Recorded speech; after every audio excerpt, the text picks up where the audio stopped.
Buenos días, iglesia. Qué privilegio tenemos el día de hoy, no solamente de venir al servicio de adoración y las alabanzas, tener el tiempo de Santa Cena, y ahora vamos a continuar adorando al Señor por medio de la predicación de su palabra. Y el día de hoy también estamos más agradecidos con el Señor por celebrar la fidelidad de Dios en permitirle a la iglesia Petra Bolonia tener su primer aniversario. Estamos sumamente agradecidos y emocionados por lo que el Señor está haciendo y va a seguir haciendo en las iglesias bíblicas en Nicaragua. Pastor Hamilton se encuentra allá en Bolonia y hoy voy a tener la oportunidad de transmitir el mensaje. Y vamos a continuar en nuestra serie de Romanos. Vamos a estar en el capítulo 15 y vamos a estar de los versículos del 17 al 21. Entonces, permítame leer los pasajes y después entregar al tiempo en oración. Voy a leer Romanos 15, del 17 al 21 en Nueva Biblia de las Américas, y dice así: Por tanto, en Cristo Jesús he hallado razón para gloriarme en las cosas que se refieren a Dios, porque no me atreveré a hablar de nada, sino de lo que Cristo ha hecho por medio de mí, para obediencia a los gentiles, en palabra y en obra, con el poder de señales y prodigios, en el poder del Espíritu de Dios, de manera que desde Jerusalén y por los alrededores hasta el Ilírico he predicado en toda su plenitud el Evangelio de Cristo. De esta manera me esforcé en anunciar el Evangelio, no donde Cristo ya era conocido, para no edificar sobre el fundamento de otro, sino, como está escrito: aquellos a quienes nunca les fue anunciado acerca de él verán, y los que no han oído entenderán. Oremos. Dios, te pedimos, Señor, que bendigas la predicación de tu palabra, Señor, que pueda usted glorificarse, Señor, y darle pase libre, de manera que pueda venir con poder, ese poder capaz de transformar, de renovar nuestra mente, de cambiar vidas, Señor, de manera que los pecadores puedan volverse a ti, Señor, de las tinieblas a tu luz admirable y del dominio de Satanás a tu reino, Señor. Padre, en tu luz es que vemos la luz. Por favor, ilumine la lectura y exposición de su palabra, de manera, Señor, que podamos conocerle más claramente, amarle más tiernamente y caminar de usted contigo más cercanamente, día a día, para la gloria de tu nombre. En Cristo Jesús oramos, Señor. Amén. Ya que estamos en el capítulo 15, sin duda ya tenemos bastante camino recorrido, ya estamos casi concluyendo la carta, y es una carta impresionante porque incluso a lo largo de la historia muchos creyentes han sido muy edificados y bendecidos con la carta de los Romanos. Es una de las cartas más leídas y de las más conocidas. Por ejemplo, Martín Lutero dijo que cuando él leyó Romanos 1 y pudo realmente entender la justificación por la fe, fue donde él expresó que realmente sí había nacido de nuevo y que había entrado al paraíso con las puertas abiertas. Juan Wesley también, después de escuchar alguien que estaba leyendo el prefacio de Lutero sobre Romanos, también pudo decir que verdaderamente había confiado en Cristo para salvación y que Dios lo había librado de la ley del pecado. Felipe Melanchthon, el reformador alemán, también describe la carta como un resumen y un compendio de toda la doctrina cristiana.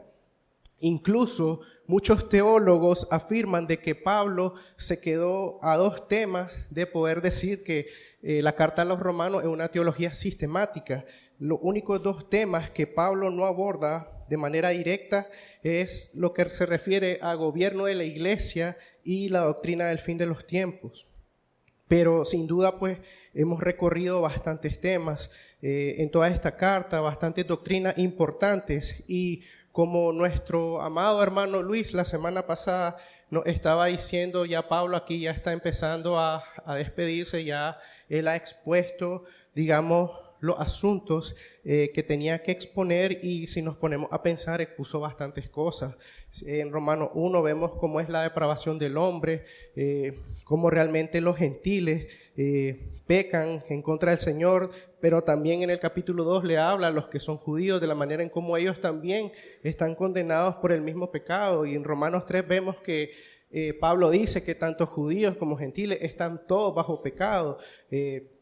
Encontramos también el pecado remanente en el capítulo 7, en Romanos 8, uno de los capítulos más preciosos de toda la Escritura, la esperanza futura que tenemos en Cristo Jesús. Romanos 9 al 11, cómo Dios está lidiando con el pueblo de Israel. Y del 12 en adelante, todo lo que tiene que ver con los asuntos prácticos. Incluso hemos podido ver muchas de las cosas de las cuales tenemos que tener mucho cuidado para no causar división en la iglesia. Y ahí recordar las palabras de Agustín, que decía de que en lo esencial unidad, en lo no esencial libertad, pero en todo caridad. O sea, recordar de que hay cosas en las cuales no vamos a estar de acuerdo, pero no significa que no podemos amarnos y no podemos tolerarnos los unos a los otros. Y ahora que estamos en estos versículos del 17 al 21, para que nosotros podamos comprender un poco mejor qué es lo que Pablo quiere decir en estos pasajes, es necesario irnos unos versículos atrás y también recordar la audiencia original a la que Pablo escribe la carta y también su propósito. En los versículos anteriores, Pablo dice que su llamado es haber sido un enviado a los gentiles. Si hacemos un poco de historia, Claudio fue el que expulsó a los judíos de Roma para evitar ciertos conflictos que se estaban levantando. Entonces, esto pudo haber cambiado también un poco el equilibrio que había en los miembros de la iglesia entre judíos y gentiles, al menos de manera temporal. Pero en el tiempo en que estos judíos estuvieron fuera de Roma, la iglesia siguió creciendo y obviamente pues también se fueron añadiendo más personas. Esto es lo que explica por qué se considera que es más una audiencia gentil que judía. Incluso si recordamos en Romanos 9, cuando Pablo habla del pueblo de Israel, él dice, tengo gran pesar por mis hermanos, no dice por nuestros hermanos judíos, sino que dice por mis hermanos. Entonces, es una audiencia predominantemente gentil, pero también es necesario considerar de que cuando Pablo, al menos en la carta a los romanos, usa la expresión las naciones, también hace referencia a los gentiles. En otros pasajes de la Biblia y en los evangelios, sí las naciones comprende tanto a judíos como gentiles, pero específicamente en Romanos el significado está orientado hacia los gentiles. Ahora, sería bueno recordarnos también cuál fue el propósito de enviar esta carta.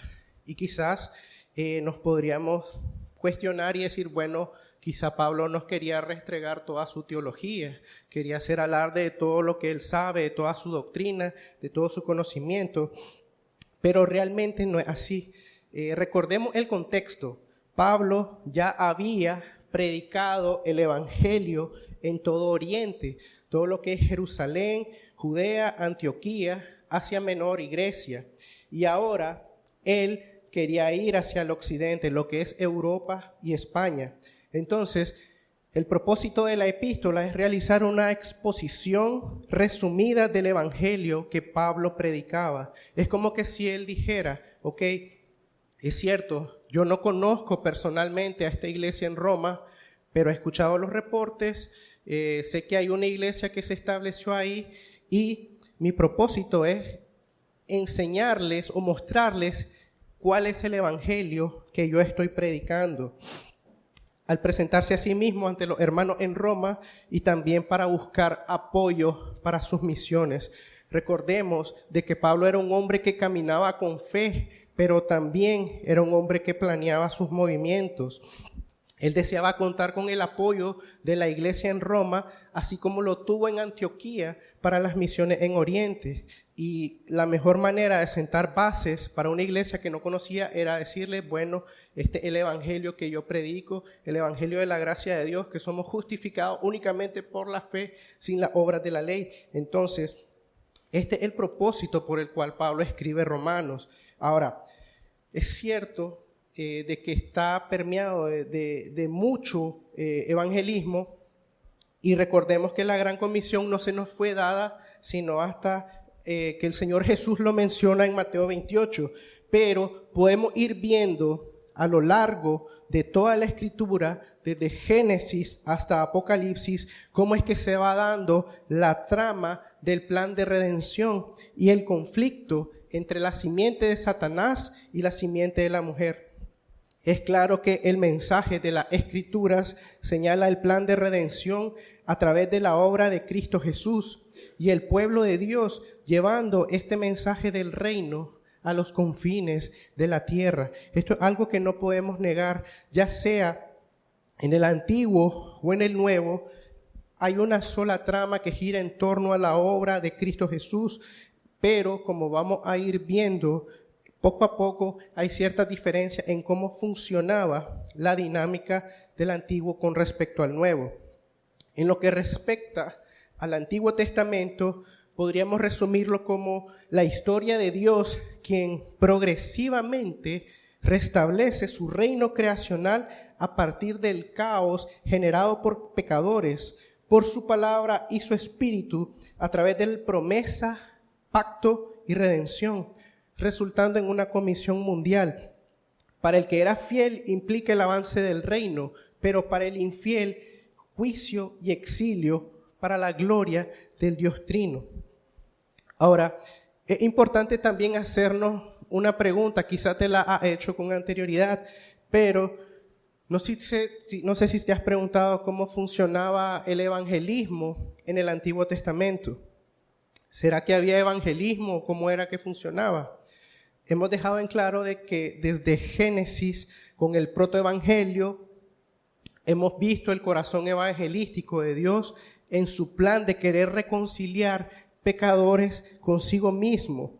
Incluso en Génesis encontramos al menos 5 ocasiones diferentes en las que se expresa el deseo del Señor de bendecir a todas las naciones por medio de la simiente de Abraham. Lo encontramos en Génesis 12, 18, 22, 26 y 28. O sea, es algo que está continuamente mencionándose en la Escritura.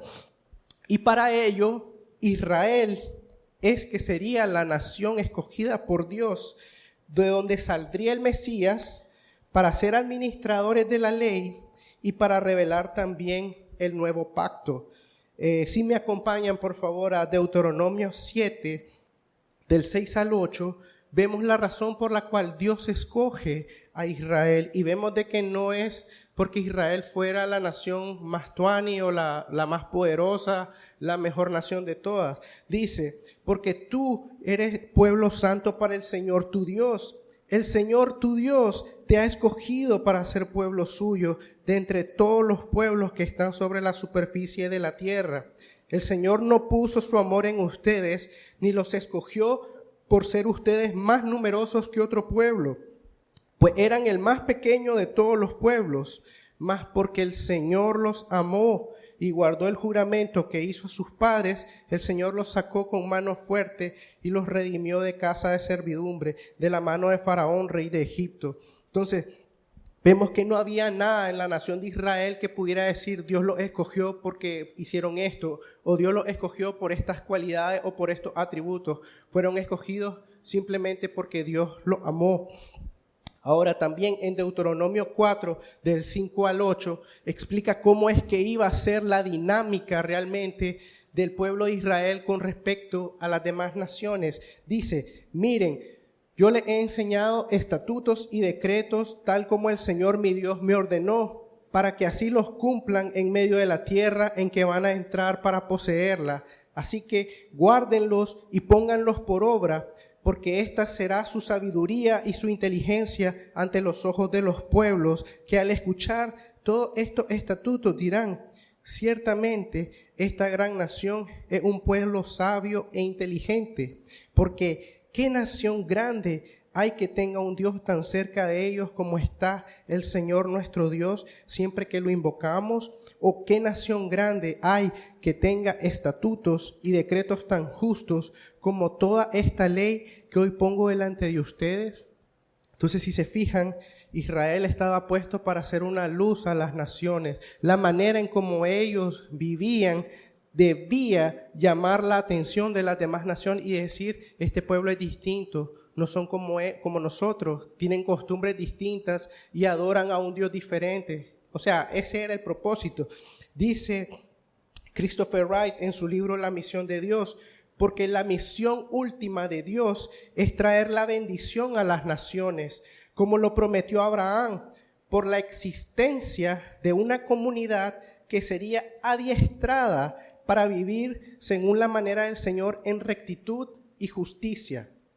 Este concepto de sacerdocio nacional que encontramos en Éxodo 19 al 6 tiene una dimensión misionera esencialmente, pues pone a Israel en un papel dual en relación a Dios y a las naciones y les da la función sacerdotal de ser el agente de la bendición. Entonces, más o menos la dinámica, así a resumidas cuentas, entre el Antiguo y el Nuevo respecto a la evangelización es que en el Antiguo Testamento el concepto era vengan y vean, y en el Nuevo Testamento es vayan y digan. Entonces vemos que hay una distinción, por eso es que decimos que hay ciertas diferencias, pero la trama es siempre la misma, gira en torno al Mesías, a Jesús el Cristo. Pero, como sabemos, lamentablemente el Antiguo Testamento termina con Israel siendo desplazado, el templo destruido y el misterio sigue sin resolverse. ¿Quién sería este Redentor y cómo haría para traer a todos así? Hay una frase muy popular dentro de la cristiandad, suena muy bonita, suena muy honesta, pero muy honestamente equivocada. Y una frase que se le atribuye a Francisco de Asís que dice: predica el evangelio en todo momento y si es necesario usa palabras. Entiendo el punto que quiere enfatizar el autor, pero no es lo que la Biblia enseña, hermanos. Suena muy bonito y piadoso y quizás no examinemos a nosotros mismos si estamos dando fruto que sea bueno, pero no estamos en el Antiguo Testamento, hermanos. No estamos en una dispensación en la que tenemos que solamente con nuestras acciones hablar. Claro, las acciones hablan. Y no estoy diciendo de que vamos a vivir como nos dé la gana, porque sí, el testimonio va a edificar o va a derribar lo que nosotros podamos proclamar, pero por muy piadoso, por muy grandioso, por muy espectacular, por así decirlo, que sea nuestro testimonio, debemos recordar de que el testimonio no es el evangelio. Necesitamos también recordar de que nuestro testimonio, al igual que el libro de la creación, es decir, al igual que la naturaleza, pueden apuntar al Creador, pero no revelan el plan de salvación. Por eso es que necesitamos predicar a Cristo y a este crucificado, porque mi testimonio puede ser muy moral, puede ser muy recto, pero si yo no les digo a la gente qué es lo que me hace diferente, por qué persigo estas cosas, por qué me esfuerzo, por qué trabajo duro, por qué amo a mi esposa, por qué amo a mis hijos, si yo no llego a decir que fue porque Cristo murió en la cruz por mí, por los pecadores, entonces no estoy haciendo nada, la gente seguirá yéndose al infierno. Ellos necesitan escuchar el mensaje y yo creo que el gran problema de muchos creyentes es que se esconden detrás de esta frase para simplemente ocultar la cobardía en no querer confrontar a las personas, en no querer predicarle el mensaje. Y nosotros escuchamos en Romanos que también dice, la fe es por el oír y el oír por la palabra de Dios. Es claro que tenemos que guardar el testimonio, tenemos que esforzarnos por ser rectos, por ser piadosos, por mostrar al mundo que amamos al Señor, pero tenemos que predicar, no es algo opcional, es algo que tenemos que hacer. Incluso Timoteo 4 nos dice, predica la palabra, insiste a tiempo y fuera de tiempo, amonesta, reprende, exhorta con mucha paciencia e instrucción. No podemos quedarnos en el testimonio es una parte, pero no es el Evangelio. Entonces, es necesario ahora, ya aterrizando un poco más en el Nuevo Testamento, la trama gira en torno al Señor Jesucristo, su vida, sus pruebas, muerte por los pecadores y en especial su resurrección por el Espíritu ha lanzado el cumplimiento escatológico del ya, pero todavía no, reino creacional. Yo sé que suena extraño eso del ya, pero todavía no, pero es parte de cómo se entiende, de cómo el reino fue inaugurado, pero todavía no ha llegado a su culminación. Derramado por gracia a través de la fe, resultando en una comisión mundial. Para el fiel implica el avance de este reino, pero juicio para el incrédulo, para la gloria del Dios Trino. Y yo sé que quizá puede ser un poco como extraño decir por qué estamos viendo esto, pues es porque tiene que ver en parte con los versículos que estamos estudiando el día de hoy. Volviendo a Romanos 15, 17, Pablo empieza diciendo, por tanto, en Cristo Jesús he hallado razón para gloriarme en las cosas que se refieren a Dios. Ese por tanto nos hace referencia a los versículos anteriores en los que se nos habla de la aceptación de los gentiles como una ofrenda agradable a Dios. Y que por cierto, este versículo 16 en el que Pablo ocupa un lenguaje de identificarse como un sacerdote ofreciendo un sacrificio agradable a Dios, en este caso los gentiles, es una referencia a Isaías 66, 20, en donde expresa de que el pueblo de Dios vendrá y ofrecerá sacrificio agradable a Dios en el monte del Señor.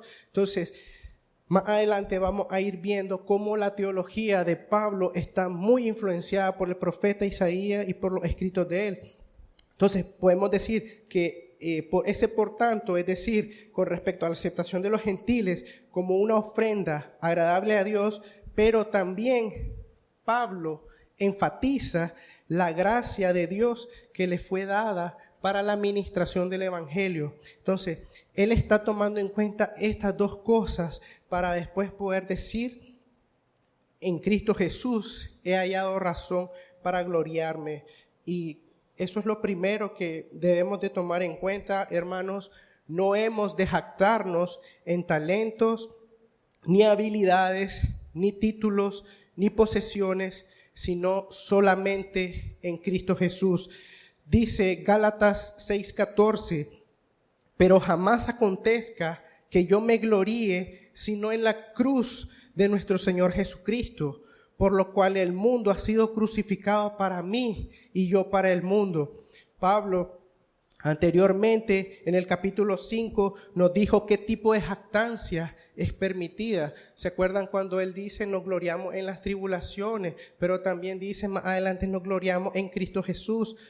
Pero también en el capítulo 3 y en el capítulo 4 nos dice que hay un tipo de jactancia que no es permitida. ¿Se acuerdan? Romanos 3:27 dice, ¿dónde queda la jactancia? Está excluida. ¿Por qué? Porque no somos salvos por nuestras obras, sino por la gracia inmerecida que hemos recibido del Señor.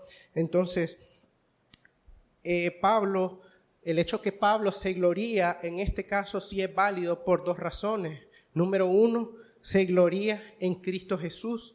Y número dos, se gloria en las cosas que tiene que ver con el Señor.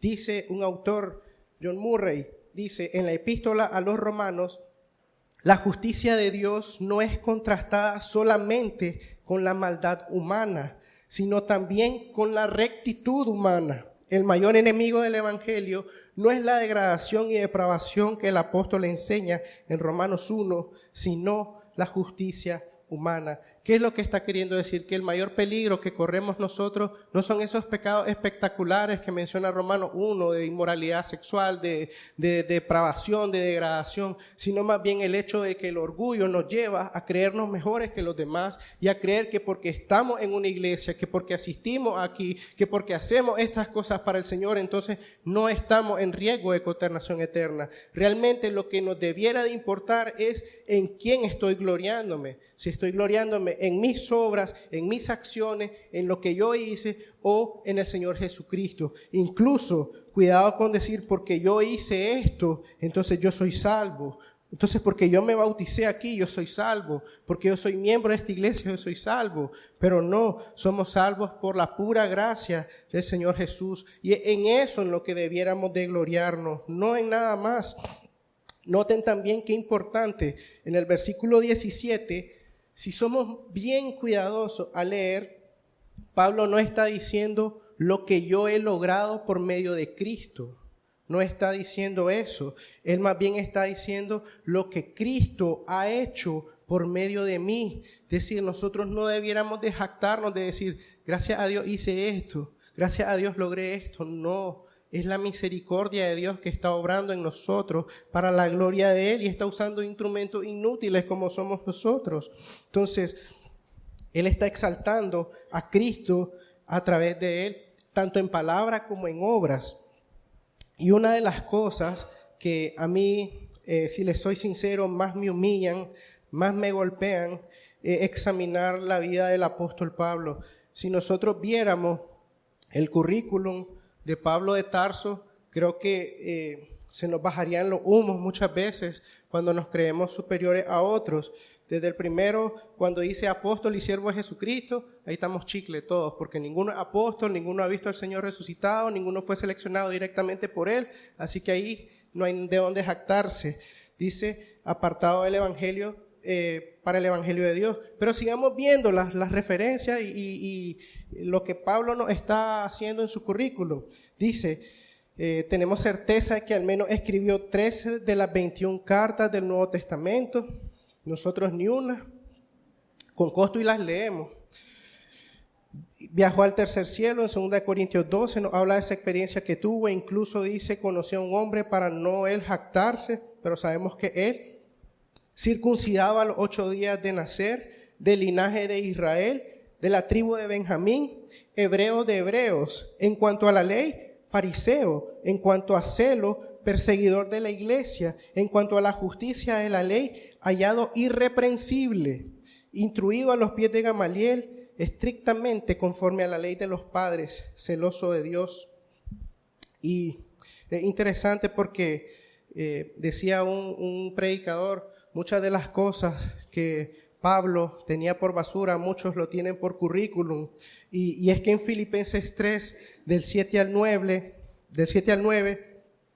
Pablo nos dice qué es lo que opina acerca de este gran currículum. Dice, pero cuantas cosas eran para mi ganancia, las he estimado como pérdida por amor de Cristo. Y ciertamente aún estimo todas las cosas como pérdida por la excelencia del conocimiento de Cristo Jesús, mi Señor, por amor del cual lo he perdido todo y lo tengo por basura para ganar a Cristo y ser hallado en Él, no teniendo mi propia justicia que es por la ley, sino la que es por la fe de Cristo, la justicia que es de Dios por la fe. Y estas dos palabras, pérdida y basura, tienen un significado todavía más profundo. En el original, la palabra que ocupa para pérdida es un término mercantil que significa un mal negocio, significa una pérdida, es decir, una transacción comercial fracasada. Pablo mira su currículum como algo en lo que realmente no debió haber invertido, no porque en sí eran cosas malas, sino porque el poner nuestro corazón en estas cosas son inútiles. Y la otra palabra que él ocupa para basura, se ocupa propiamente desechos sucios que son basura, restos de comida, estiércol, suciedad, desecho, aquello que no vale nada y debe ser tirado. Yo te pregunto, ¿de qué cosas te estás jactando el día de hoy? ¿De tus recursos, de tus contactos, cuentas de ahorro, de trabajar en cierto lugar, de haber estudiado en cierta universidad o cierto seminario? Pablo dice, todo eso lo tengo por basura con tal de conocer a Cristo. Entonces, hermanos, exaltemos la gracia de Dios por encima de todo mérito y todo esfuerzo humano. Me encanta el hecho de que si Pablo, como expresa en 2 Corintios contra estos falsos apóstoles, estos superapóstoles, entre comillas, si él quisiera azarearlo, hermano, él lo azarea. Nos tiene por delante, tiene tantas credenciales que es increíble que el hombre no se vale de estas cosas para poder dar sus puntos, pero él está diciendo, estas cosas para mí son pérdidas, son basura, porque Cristo es más importante. Dice también, hay al menos tres versículos en los que Pablo nos expresa cómo él se percibe a él mismo. Y esto creo que debiera también de humillarnos y de exaltar la gracia de Dios. En 1 Corintios 15, del 9 al 10, dice, porque yo soy el más insignificante de los apóstoles, que no soy digno de ser llamado apóstol, pues perseguí a la iglesia de Dios, pero por la gracia de Dios soy lo que soy, y su gracia para conmigo no resultó vana. Antes bien, he trabajado mucho más que todos ellos, aunque no yo, sino la gracia de Dios en mí. Entonces, él está diciendo, yo soy el peor de los apóstoles. Otras versiones dice, como un abortivo se apareció a mí. ¿Quién persiguió a la iglesia de Cristo? Yo no merezco ser esto. Eso es lo que él está diciendo, pero que la gracia de Dios fue más grande. En Efesios 3:8 también dice, a mí que soy menos que el más pequeño de todos los santos, se me concedió que esta gracia, anunciar a los gentiles las inescrutables riquezas de Cristo. Nuevamente él está diciendo, yo soy el más pequeño de todos los creyentes, yo no soy la mamá de Tarzán como muchos creen, yo soy el más pequeño, el más insignificante. E incluso también en Timoteo, 1 Timoteo 1, el 13 al 15 dice, habiendo yo sido antes blasfemo, perseguidor e injuriador, mas fui recibido a misericordia, porque lo hice por ignorancia, en incredulidad. Pero el versículo 14 nuevamente, pero la gracia de nuestro Señor fue más abundante con la fe y el amor que es en Cristo Jesús, palabra fiel y digna de ser recibida por todos, que Cristo Jesús vino al mundo para salvar a los pecadores, de los cuales yo soy el primero. Entonces, si vemos a Pablo, ¿cómo lo vemos a él? Él se pone de primero en la fila de los pecadores, pero el último en la fila de los apóstoles. Esa es nuestra actitud, es lo que él dice en Filipenses. No escatimen a los demás como superiores a ustedes, no hagan cosas por vanagloria, sino que sigan el ejemplo de Cristo Jesús. Entonces, si Pablo quisiera realmente restregarnos su conocimiento, restregarnos sus credenciales, todo lo que él ha hecho en la carne, él dice, yo podría hacerlo, pero eso para mí es basura. Entonces, yo te pregunto, ¿de qué cosas te estás jactando el día de hoy? ¿Vale la pena jactarse en algo que no sea en el Señor? No, ¿verdad? Nada, todo esto es inútil, todo esto es vano. Toda identidad que haya sido lograda por nosotros es inútil. La única identidad que nos debe de satisfacer es que somos hijos de Dios y hemos sido adoptados por su gracia para la gloria de su nombre. Ahora, también continuando con los versículos, Pablo dice, no me atreveré a hablar de nada sino de lo que Cristo ha hecho por medio de mí para obediencia de los gentiles en palabra y en obra, con el poder de señales y prodigios, en el poder del Espíritu. Entonces, vemos de que Pablo realmente se está esforzando en qué, en predicar, dice, toda la plenitud. ¿Y qué significa eso? Predicar en toda la plenitud del Evangelio implica más que proclamar, pero no menos que eso. Quizá nosotros pensamos de que, bueno, si ha predicado en toda plenitud significa que ha dicho todo el Evangelio, pues, que es necesario el arrepentimiento para con Dios y la fe en Jesucristo. Pero permítame leerle unos pasajes en Hechos 20, si por favor me acompañan, Hechos 20, del 18 al adelante. Nosotros vamos a poder entender un poco más en qué consistía esto que Pablo hacía de predicar en toda la plenitud el Evangelio. Hechos 20, que son los mismos versículos que estuvimos orando en el tiempo de la oración, dice, cuando vinieron a él, Hechos 20, 18, les dijo, ustedes saben cómo he sido con ustedes todo el tiempo desde el primer día que estuve en Asia. He servido al Señor con toda humildad, con lágrimas y con pruebas que vinieron sobre mí por causa de las intrigas de los judíos. Bien saben cómo no rehuí declararles a ustedes nada que fuera útil y de enseñarles públicamente y de casa en casa. Pablo hacía evangelismo, pero también discipulado. Dice públicamente, desde el púlpito, pero también casa a casa, uno a uno, familia por familia. No era solamente predicar, era también dar seguimiento, era acompañar, era aconsejar, era predicar todo el consejo de Dios. Dice, testificando solemnemente, tanto a judíos como a griegos, del arrepentimiento para con Dios y de la fe en nuestro Señor Jesucristo. Si se fijan, sí, Él está predicando, Él está proclamando el Evangelio, la necesidad del arrepentimiento y de nacer de nuevo y de poner la fe en Cristo, pero está haciendo todavía más. Dice en el versículo 22, ahora yo, atado en espíritu, voy a Jerusalén sin saber lo que allá me sucederá, salvo que el Espíritu Santo solemnemente me da testimonio en cada ciudad diciendo que me esperan cadenas y aflicciones, pero en ninguna manera estimo mi vida como valiosa para mí mismo, a fin de poder terminar mi carrera y el ministerio que recibí del Señor Jesús para dar testimonio solemnemente del Evangelio de la gracia de Dios. Y ahora yo sé que ninguno de ustedes entre quienes anduve predicando el reino volverá a ver mi rostro. Por tanto, les doy testimonio en este día de que soy inocente de la sangre de todos, pues no rehuí declararles todo el propósito de Dios.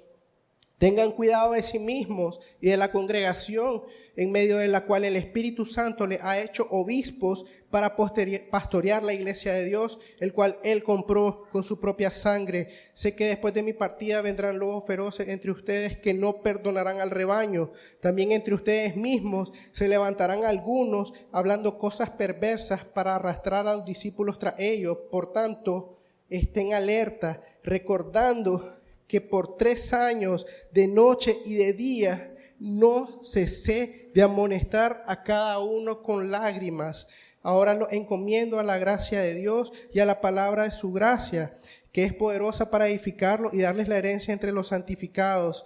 Ni plata, ni oro, ni ropa de nadie he codiciado. Ustedes saben que estas manos me sirvieron para mis propias necesidades y de lo que estaban conmigo. En todo les mostré que así, trabajando, deben ayudar a los débiles y recordar las palabras del Señor Jesús que dijo, más bienaventurado es dar que recibir. Entonces, vemos que Pablo no solamente es venir y predicar el Evangelio, sí, hay que hacerlo, hay que proclamarlo, hay que vivir de una manera íntegra, hay que vivir para la gloria de Dios, pero nota todo lo que Él está haciendo también, sirviendo con humildad y muchas lágrimas, no rehuir de declarar el consejo de Dios, dio testimonio del mensaje de arrepentimiento y fe.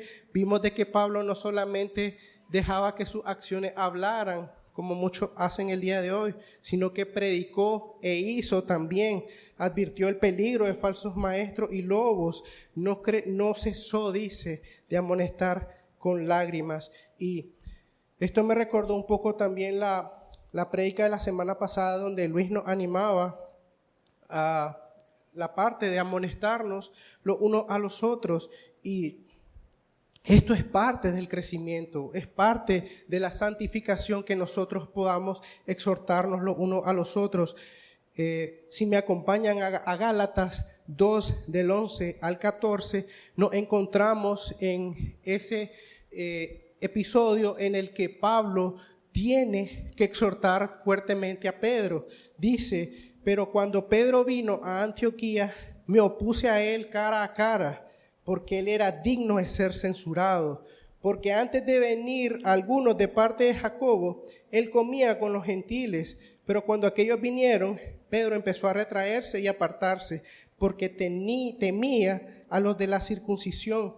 Y el resto de los judíos se le unió en su hipocresía, de tal manera que aún Bernabé, arrastrado por la hipocresía de ellos, fue arrastrado por la hipocresía de ellos. Pero cuando vi que no andaban con rectitud en cuanto a la verdad del evangelio, ya ven que no dice, cuando vi que esto me cayó mal. No, la prioridad de Pablo es la santidad y la gloria de Dios. Él está diciendo, cuando vi que no andaban conforme a la rectitud y a la verdad del evangelio, dije a Pedro delante de todos, si tú, siendo judío, vives como los gentiles y no como los judíos, ¿por qué obligas a los gentiles a vivir como judíos. Una exhortación muy fuerte. Ya estamos hablando de que se la está dando de apóstol a apóstol, de líder a líder. No es solamente de líder a oveja. No es solamente creer de que los líderes no necesitan exhortación, no necesitan amonestarse.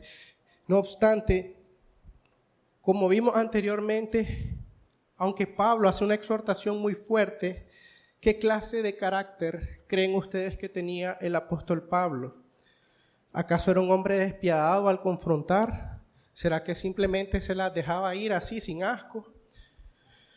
Permítanme recordarles cómo Pedro se expresa de él en 2 de Pedro 3:15.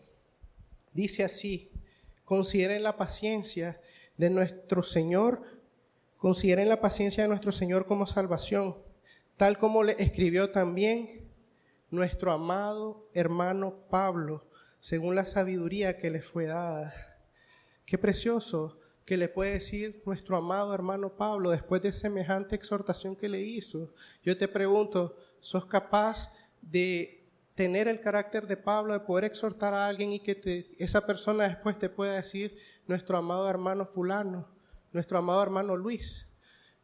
No, ¿verdad? Es bien difícil llegar a ese nivel de poder confrontar, pero también, como dice Pablo, no cesó de amonestarlos con lágrimas.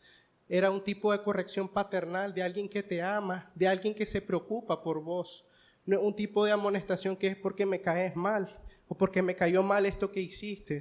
No, ahí dice que es porque no andaban con rectitud en cuanto a la verdad del evangelio. Es porque la santidad de Dios es más grande y es más importante. Y es por eso que nosotros debemos de seguir el ejemplo de nuestro Señor. Ahora, otra cosa muy importante en estos versículos, dice Pablo, con el poder de señales y prodigios, en el poder del Espíritu de Dios, de manera que desde Jerusalén y por los alrededores hasta Ilírico, he predicado en toda su plenitud el Evangelio de Cristo. De esta manera me esforcé en anunciar el Evangelio, no donde Cristo ya era conocido, para no edificar sobre el fundamento ajeno. Y aquí donde retomamos otra cosa muy importante. Hacer la obra de Dios requiere que nos esforcemos con todo nuestro ser, pero también requiere dependencia del Señor y confiarle los resultados a Él. Podríamos creer de que Pablo, con todo su currículum, con todas sus habilidades, con todos los dones, con todos los talentos que él tenía, estaba más que capacitado para ir a hacer solo él toda esa obra. La verdad es que no, hermano. Él tenía que depender del Señor, porque el Señor es el que hace la obra, no nosotros. Él dijo que Él iba a edificar su iglesia, no nosotros. Tenemos el privilegio, somos colaboradores con ustedes, dice Pablo en Corintios, para vuestro gozo. Pero somos colaboradores, no somos los que edificamos la iglesia. Es el Señor el que la edifica. Dice, con palabras y obras, con señales, milagros y prodigios. El testimonio en Hechos registra de que Pablo hacía sanar enfermos, resucitar muertos, liberar a las personas de opresión demoníaca. Entonces, ¿cuál era el punto de todas estas cosas? Todas estas cosas sobrenaturales, todas estas cosas espectaculares, estas cosas, como dice en Hebreos 2, dice, ¿cómo escaparemos nosotros si descuidamos una salvación tan grande, la cual después de que fue anunciada primeramente por medio del Señor, nos fue confirmada por los que la oyeron? Dios testificó junto con ellos, tanto por señales como por prodigios y diversos milagros, y por dones repartidos del Espíritu, según su propia voluntad. Entonces, concluimos de que estos milagros confirmaban la validez del mensaje que predicaban los apóstoles, pero también dejaban claro de que no eran estos hombres los que estaban haciendo la obra, no eran hombres con superpoderes, no eran superhombres, sino que eran hombres que estaban siendo usados por Dios mismo como heraldos de su mensaje. Esta palabra que ocupa Pablo, señales, es algo que autentica el propósito eterno del Señor, que señala aquello que alguien no puede replicar y que nadie podría atribuirse como sí mismo. Entonces, si Pablo hacía un milagro o los apóstoles hacían un milagro, no era porque ellos tenían superpoderes, sino porque Dios los estaba usando de manera que pudieran validar el mensaje como viniendo de Dios mismo. También la palabra maravillas o prodigios se realiza para suscitar una reacción por parte de la audiencia, es decir, de manera que ellos pudieran ver de que esto era espectacular y que era una obra de Dios. Pero noten también qué interesante, hemos dicho de que tenemos que depender del Señor y entregarle a Él los resultados, pero el versículo 20 dice, de esta manera me esforcé por predicar el evangelio. Dice, me esforcé. Es lo que Cristo ha hecho por medio de mí, pero yo también debo esforzarme. No sé si se acuerdan, en el estudio de hombre hablamos de que hay que planear, sí, pero también hay que esforzarse mucho, hay que trabajar duro. Y eso es lo que Pablo nos está enseñando en estos pasajes. Dice, me esforcé, y en el original significa ser ambicioso, ser celoso, luchar con fervor, desear algo fuertemente, demostrar afecto por aquello que uno valora de forma personal, perseguir cosas de gran valor personal, pero también es una ambición inspirada por Dios, porque yo puedo tener una aspiración por cosas terrenales y esas cosas no valen la pena. Lo que Pablo está diciendo es que él se estaba esforzando con toda su fuerza, con todo su ser, con todos sus recursos para vivir para la gloria de Dios, para extender este mensaje del reino. Él estaba planeando, él estaba confiando en el Señor, él estaba descansando en el Señor, pero se estaba esforzando mucho. Y eso es lo que nosotros somos llamados a hacer el día de hoy. Cuando él dice predicar el evangelio, no solamente está hablando de proclamar las buenas noticias, sí lo incluye, pero también él enseñaba lo que significaba estar unido a Cristo Jesús, vivir con Él y vivir para Él, como leímos en Hechos 20. Entonces, Él está realmente cumpliendo la gran comisión.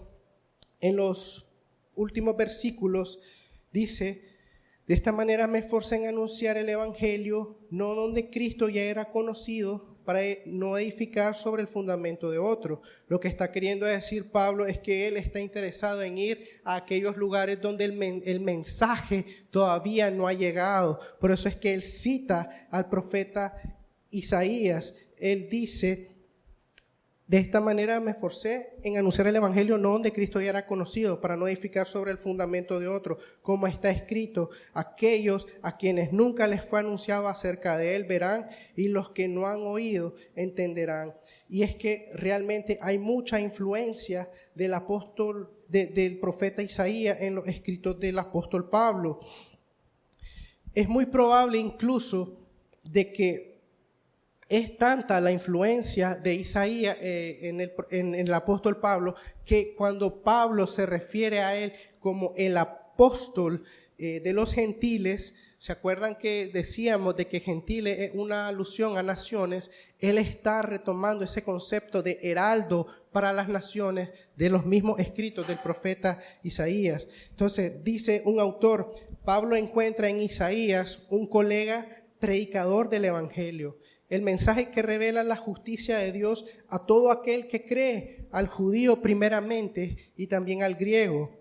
Él descubre en el heraldo Isaías una prefiguración velada de su propia misión de proclamar las buenas noticias a aquellos entre los gentiles que no han oído acerca de la victoria del Dios de Israel.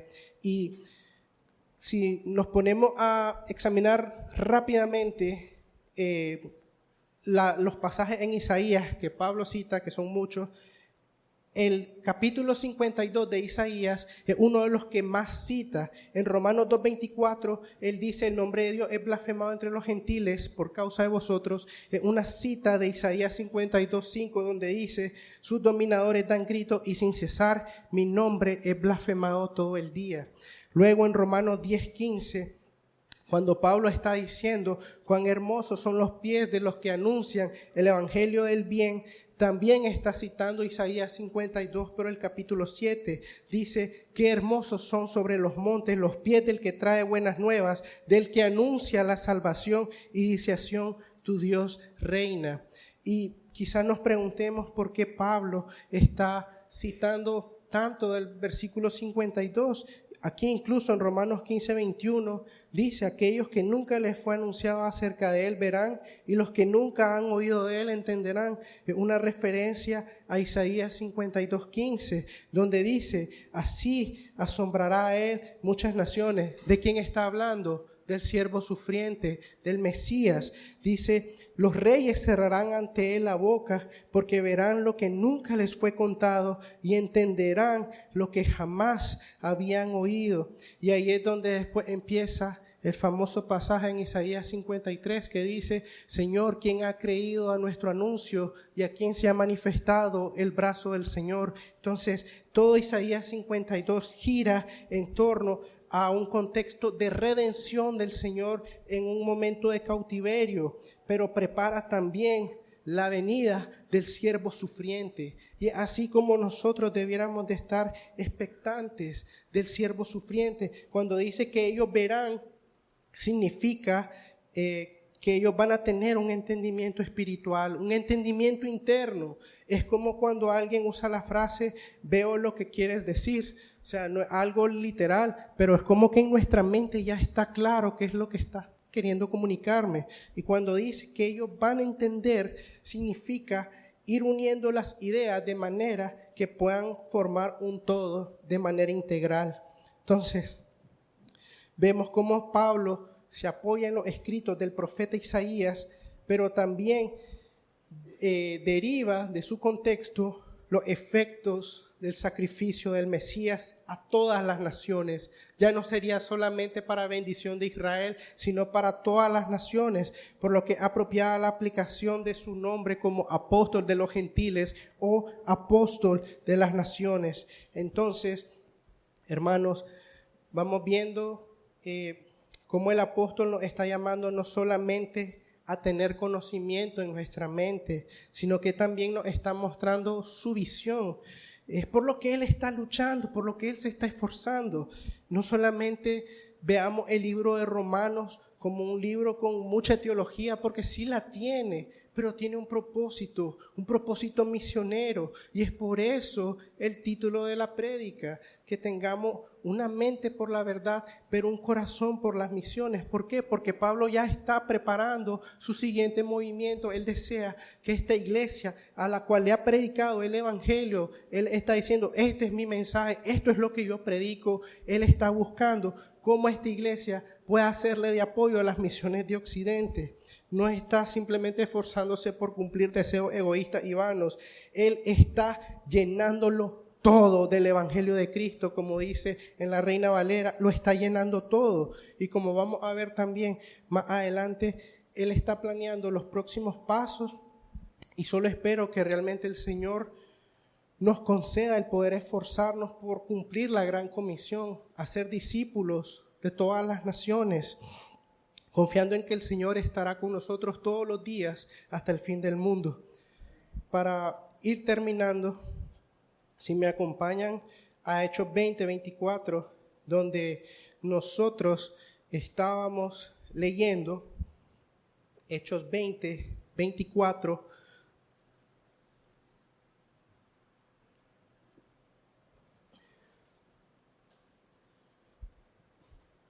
Dice Pablo: pero en ninguna manera estimo mi vida como valiosa para mí mismo.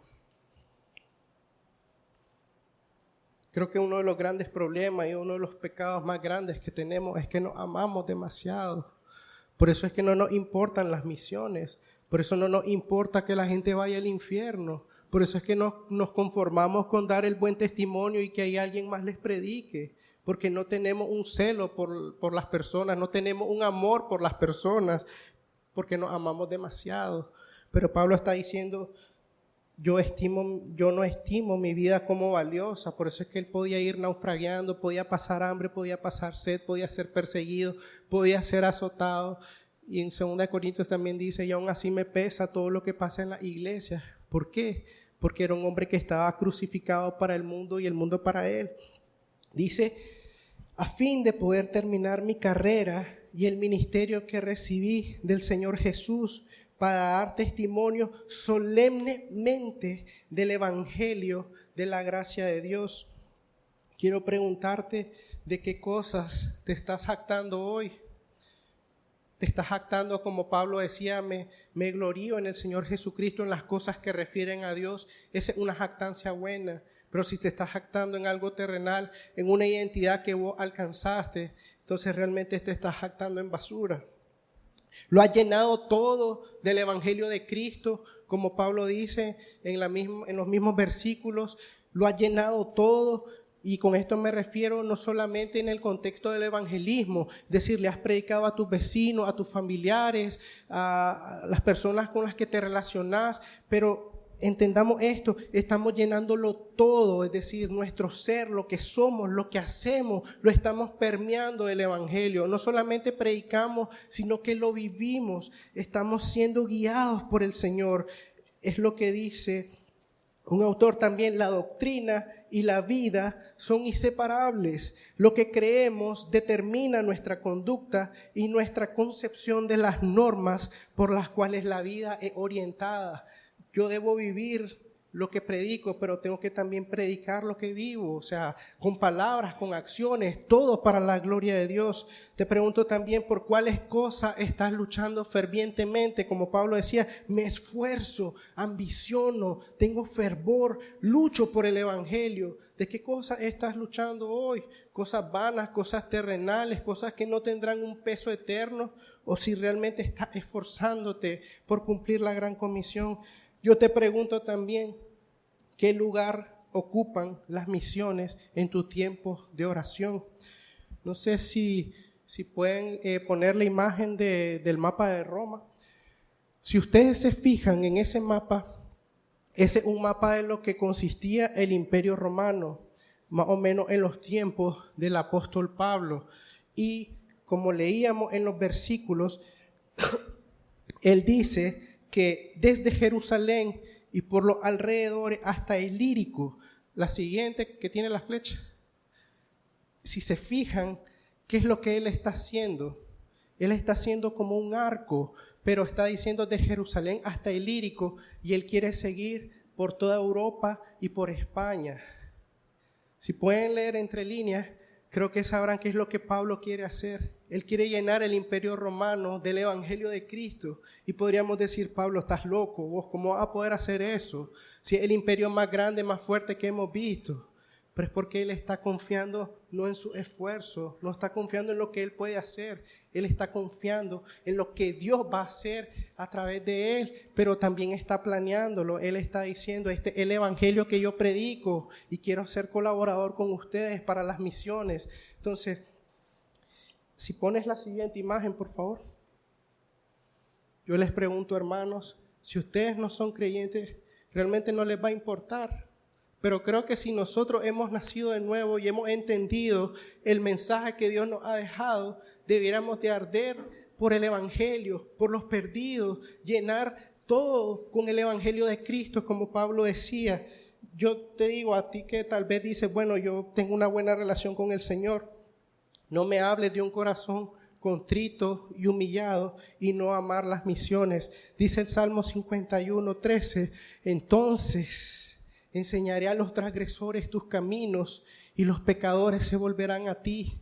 David en el Salmo 51, el salmo donde él derrama su corazón por el pecado que cometió, está diciendo más adelante: entonces enseñaré tus caminos a los transgresores y ellos se volverán a ti.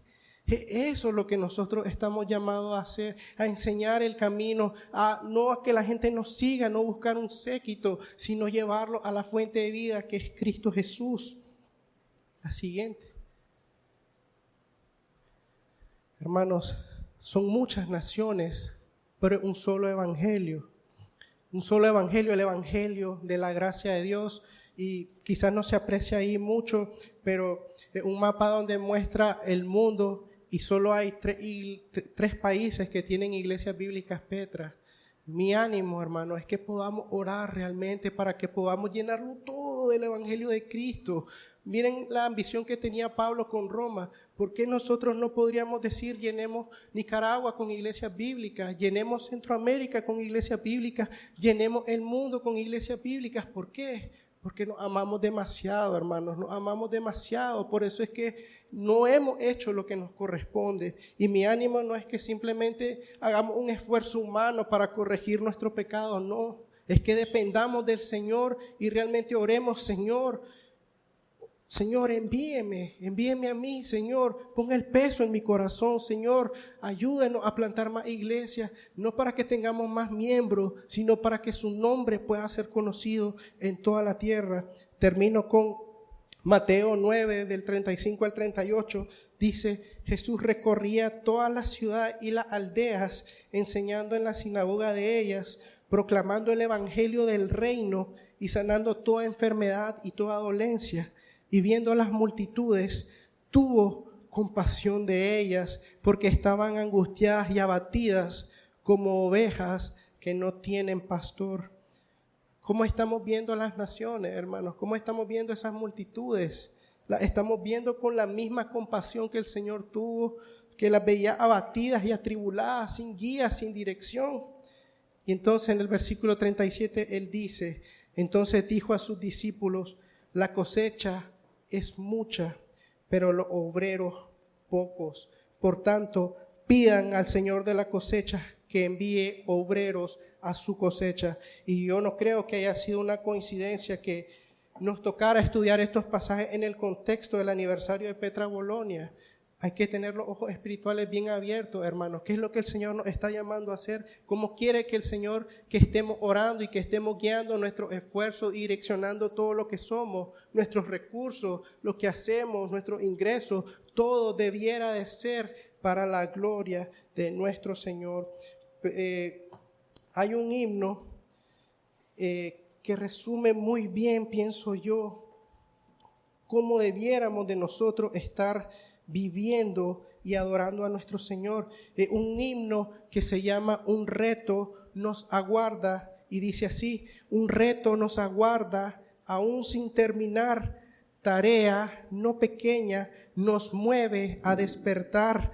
Nosotros que te amamos, postrados en tu altar, un voto renovamos, tu nombre proclamar. Donde hay otros señores que engendran el temor y con pujante fuerza difunden el error, sin alguien que descubra su gran necesidad, innumerables almas van a la oscuridad. Es nuestra la misión, llevar la redención. Su nombre trae la salvación, pues Cristo es el Señor. Portamos hoy la llama de otros que al pasar murieron proclamando que Cristo vivo está. Es nuestro su mensaje, la misma comisión que inflama nuestro anhelo, que rinde el corazón. Es nuestra la misión, llevar la redención. Su nombre trae la salvación, pues Cristo es Señor. Oh Padre que sustentas, oh Salvador de amor, Espíritu que inspiras con celo abrumador, defiéndenos del miedo, aviva la pasión, tu salvación llevemos al mundo con fervor. Es nuestra la misión, llevar la redención. Su nombre trae la salvación, pues Cristo es el Señor. Hermano, es nuestra la misión, es de nosotros el privilegio de llevar este mensaje, pero la pregunta es: ¿qué vamos a hacer?